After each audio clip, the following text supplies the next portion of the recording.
Tago mo baka kasi isipin mo kinokopya ko. Kaya kinapang mo yung copy. Ang ina nung sound. Parang game show kasi. Tanongin mo. Tanongin mo. Ito, tignan natin. Anong pangalan ng first grade teacher ko? Anong subject? Wala. Wait Isa lang, lang sa nag-ano Isa lang ang teacher mo? Nag-ano ka na to? Ha? Nag-ano ka na ba? Nag-concentrate? Oo, iniisip ko nga. Anong pangalan ng Iyan. first grade teacher? Kasulat ko lang. Sulat mo sagot. Hindi ko rin ito. Nandun tayo dito. Slideshow dito.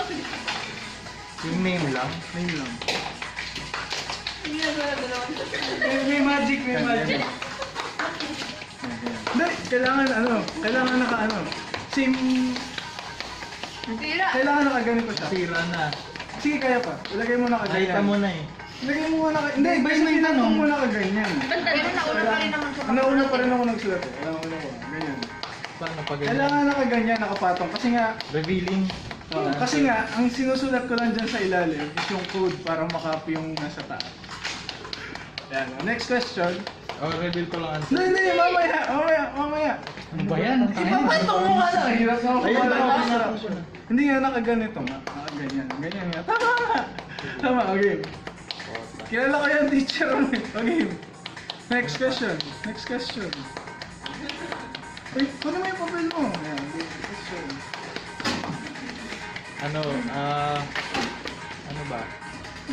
Pigilin ko lang. Ay, nag-music yan. Hindi na concentration. Iyan.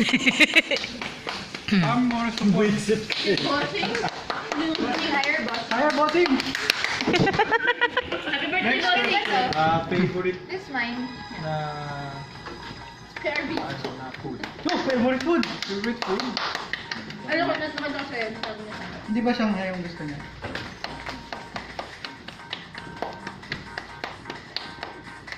Okay, final answer.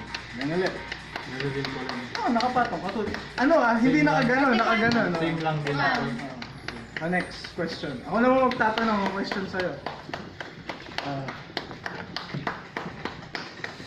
So, mo yun ang question. Since, check natin.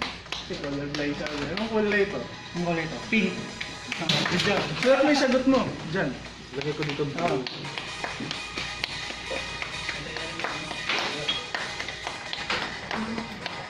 Pasmado ako.